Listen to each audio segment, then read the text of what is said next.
Hiya, babes. It's your big sis, Kellyanne / inner unfolding specialist, coming at you with the other two spaces where you should be living that are not just in your head. Welcome to the Get Out of Your Head 3-part video series.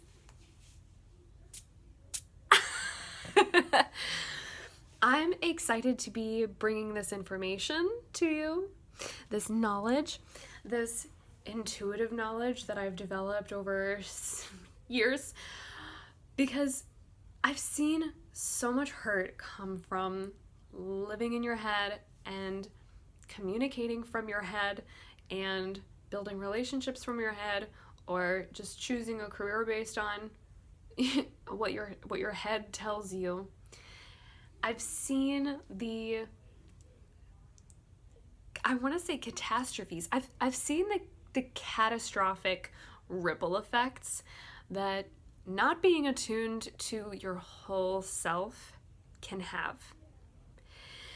I've been so disconnected before. When I learned of my herpes diagnosis, I just completely put up bars and punished myself and trapped myself in a world of shame. And that's because I was living in my head where I thought that I was stupid and that I was ignorant, and that because I didn't know enough about how to protect myself from herpes, that it was all my fault. And the story that built in my mind created this massive drama that if I had stopped for a second, gotten out of my head, and just dropped into my heart, I would have felt that my herpes diagnosis was a call to action. Every bit of pain and chaos in my life has been a call to action, has been a reminder that I need to tap back in and become a whole person again. So that's what I'm bringing to you, is this expanded concept of how to develop a wholeness so that you can get out of your head and stay out of your head. Your heart and your gut are the other two places where you should be living. Might be intuitive, might not. I think also there's a little extra other space, and that's where your genitals and your sacrum live, and I might be doing something on that further down the line, but sacred sexuality is a whole rich space where you can learn even greater wholeness. However, in this video, I'm just going to cover why your heart and your gut need so much more attention and love and appreciation. And in the video after this, I'm going to give you practices for aligning and mastering those head, heart, and gut spaces so that you're connected all the time, so that it's not just a drop in the glass. I learned something and then I walked away not knowing how to implement it. No, I'm going to give you everything. So let's start with the heart, shall we? Because that's where the spiritual movement has really gone. Although it's a consciousness and awakening movement, which seems to be up here, there's a greater awareness that has presented itself in our bodies, which we're finally tuning into. And that's a very feminine space to be, is connected to your body, connected to the nurturing of your body's wellness, not just the needs. What are my needs? Like a list that you have, not just a list of like food, water, shelter, sleep, but deeper needs, like, wow, my body needs some silence right now. Wow, my body needs some herbs right now. Wow, my body needs, there are so many other things that my body needs connection, like physical touch connection. There's so many other things that your body needs, that your heart can hear, that you can hear when you've dropped into your heart and you're actually listening to all of those feelings. So your heart space is where you tune into emotions, and it helps you to, because your blood from your heart flows through your whole body. It helps you feel that boomeranging ripple effect that happens in your heart and throughout the rest of your body. So your heart is where you can tune into those emotions, as well as, this is something new that I am proposing. And I would love for you to follow me in this and let me know how this sits with you, because this feels very true for me. The heart space is also where our ego actually lives. There's been, I think, some connection between our ego living in our head and needing to be killed and all of those things. But the problem is, if you kill your ego, then you also kill those two parts to the ego. You kill the critic and you kill the cheerleader. And you actually need both, because the critic is going to keep you honest and give you feedback based on your feelings and what you really need to hear. And the cheerleader is gonna fucking root for you and be there for you and get excited by whatever you're excited by, and really pump up the volume of those feelings that feel good for you. When you kill the ego, you kill those multitudinous parts. You kill the balance of feeling. The ego has learned to over-criticize, however, and that's why people want to kill it. But the actual thing that we need to detach from is our headspace. Because in our headspace, the ego in the heart likes to have a conversation with your brain's stories and memories and say, I have a criticism for you, and here are all of these stories that will reinforce it, that will provide evidence. Here are all of the words and names that other people have called you that you've started to call yourself. So here you go. Here's your criticism for the day. When we detach our hearts from our heads and we just start operating from our hearts, we start to realize, like, wow, I've been so hurt. That's how the ego reacts. The ego reacts to hurt and to help. So when you hear that critical ego getting outrageous and mad, you might feel like, holy shit, I need to listen to this, because it's got to be right about something. It's got to be right about any of this, since there's evidence up here. Detaching helps you get back into that space where you know your cheerleader is going to get you further than your critic, than your worst critic.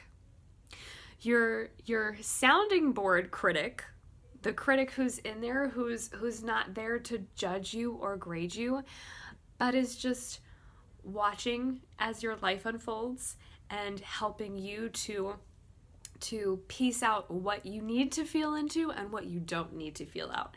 The critic of your ego becomes the one who helps you discern.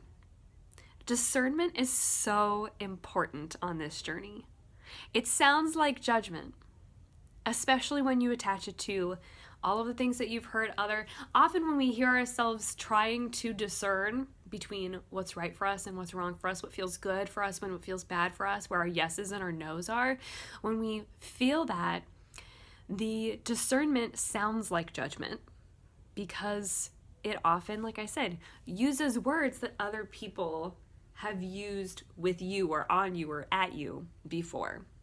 So it sounds like you giving that back is like, whoa, I know the negative feelings attached to these words and phrases, and I just can't. I can't judge other people that way. What your ego critic is actually helping you with from discernment is, I see where I've been hurt before, and I'm going to discern for myself that this isn't the space for me, because this follows all of the same patterns of abuse or hurt, and I deserve to feel better than that. I deserve boundaries from that. I deserve to protect myself from that. The ego is just trying to protect you and protect your vulnerable, soft, squishy, beautiful, warm, aching, bleeding, crying, screaming, joyful, elated heart.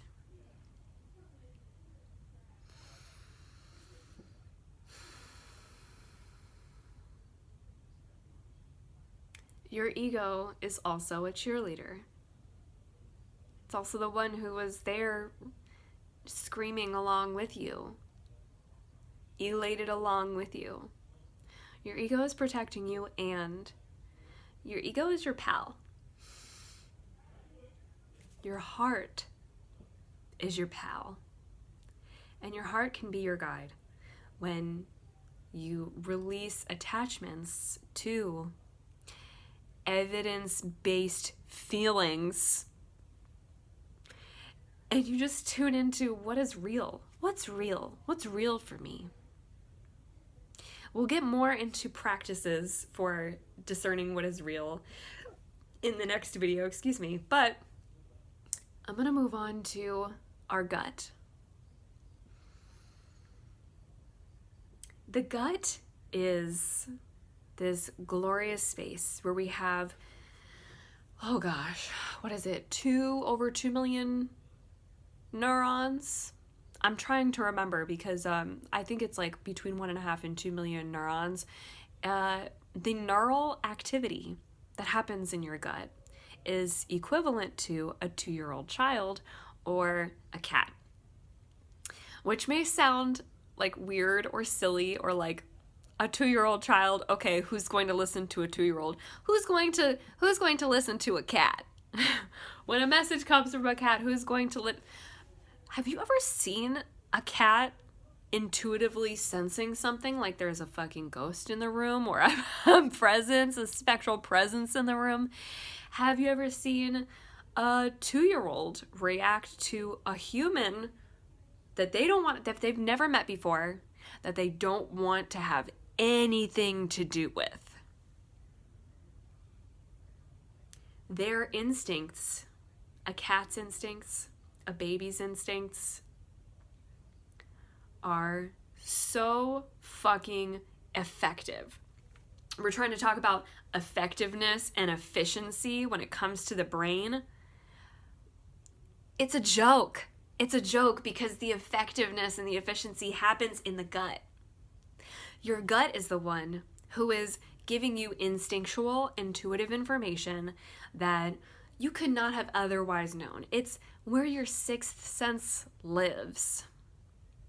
And it tells you exactly what you need to know when you need to know it.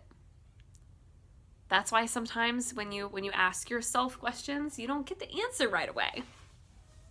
Or you find it later in the synchronicities that the universe sends you, because, oh my gosh, I asked about something about transformation or being social, and you see a butterfly later in the day, and it just helps you to understand more about what you're feeling into.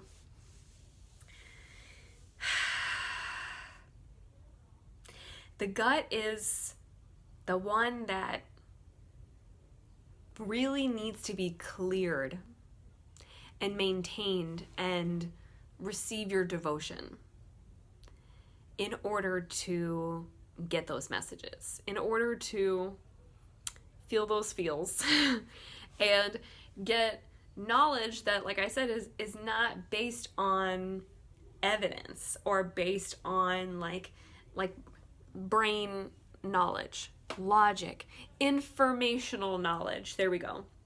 It's based on intuitive knowledge, which is different, but equally, if not more powerful. That's why the system that we're a part of is so hell-bent on keeping good foods, health foods, off of the media that we absorb, the conditioning units that we that we interact with, including magazines, including on social media advertisements and commercials, literally everywhere. We see food all the time. We see what our system and our culture that we've created together really emphasizes as the best thing to put in your body, to put in your gut.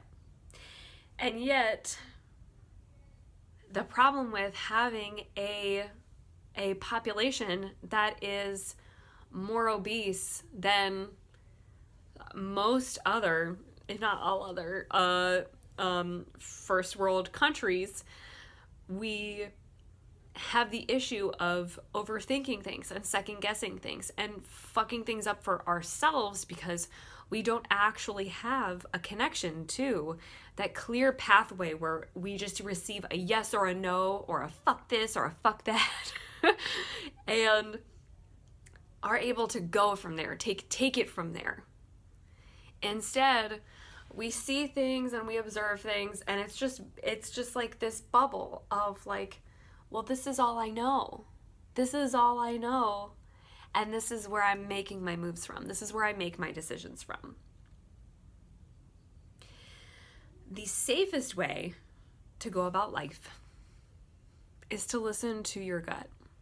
To not only clear a pathway, as in take care of your body by putting in the foods that you want to become. You know that your cells are rebuilding all the time. That's a constant process that's happening, just like breathing, just like your heart beating. There's a constant process of cell revitalization, rejuvenation, and cell growth. And the food that you eat is what your body uses to make those cells. What you eat is also affecting the gut bacteria that is kind of like a, if you think about, oh gosh, what are they called? Those little terrariums. If you thank you for that. If you think about a terrarium, it's kind of like this little microclimate where as long as it's getting what nature wants it to have, what nature would have it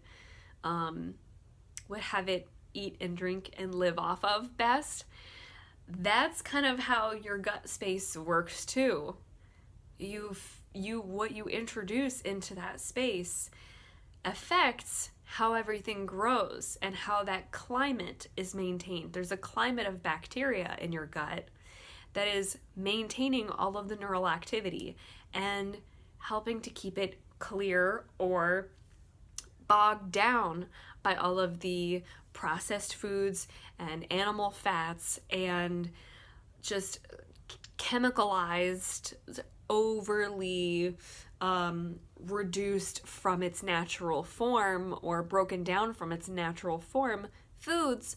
When you're introducing those to your body, your climate, your microclimate is going to respond in the way that any other plant would. If you poured Coca-Cola on a plant, would you expect it to live? If you started feeding your plant dead meat, would you expect it to live? This is how bacteria works. Feed it well. Feed it what you believe is healthy, because you know You know when you look at something, when you smell something, when you ingest something, and when it affects your body, all of those points, at all of those points, they're all clues and hints as to what is good for you, healthy for you, and what is bad for you. You know. You know. And that means you just have to listen. You just have to devote yourself to the love of your body and the love of your gut and the love of receiving clear messages all the fucking time, so you're never confused or unsure or hesitating or doubting yourself ever again. No self-doubt. Prayer hands emoji. We really want to get to a place where we're feeling so harmonious and aligned that we don't have to question whether the information we're getting is good. But when you're not taking care of yourself and you're not really honoring that level of trust that you need to build with your body so that your body can trust you when it sends you messages, it needs to be able to trust that you're going to hear them and act on the messages. Otherwise, it's like, why send her any messages anymore? Why send them messages anymore if they're not going to hear me? If they don't love me because they're not taking care of me, because they haven't devoted enough appreciation to all of the messages that I've been trying to send all the other times that they've asked for clarity or confirmation and didn't receive it. Didn't even see it. Your gut deserves that devotion. And it's only when your gut is clear that you can really start to embody self-protection even better than your heart or your head could serve to you. Because your heart is all about feeling. You might feel like you like what someone is saying and how what someone is saying is making you feel, but your gut is sensing that sixth thing that is like not visible or audible or smellable or tasteable or even feelable. It's just someone else's vibration, someone else's frequency that their brain and their heart and their gut are sending to you as a message. Your gut picks up on it, those vibrations, and tells you a different message. Tells you something that your heart might not want to hear and that your head might dismiss. Because it says, I mean, you're telling me that this is a bad person, or you're telling me this is a bad situation, but it looks great. There's lots of candy over there. You know, Hansel and Gretel, if they had just listened to their gut, they would have walked away. But we often are, it's like the saying, my eyes are bigger than my stomach. That's really how we operate in the world. Our eyes believe that what they're seeing is superior to what our stomach is sensing. We can protect ourselves, you can protect yourself, and create this layer of I know what's right for me, and I'm going to walk away from anything that is not right for me. So I don't even have to think about it. I don't even have to question it. I just know, and I feel good about it right away and all the time. To get to that place, you have to start trusting your gut. You have to trust your gut. You have to expand into your heart space and ask your mind, ask your brain to settle down for a little while in whatever ways help you. And again, that's going to be the next video. Help your brain settle down in whatever way is going to expand your heart and help your gut send and receive messages. You starting to feel it now? I hope you are, because this is for you. If you're watching this message is for you, and you are deserving of the kind of clarity and feelings of peace that come with the wholeness of getting out of your head and into your heart and connecting to your gut. I'll see you in the next video.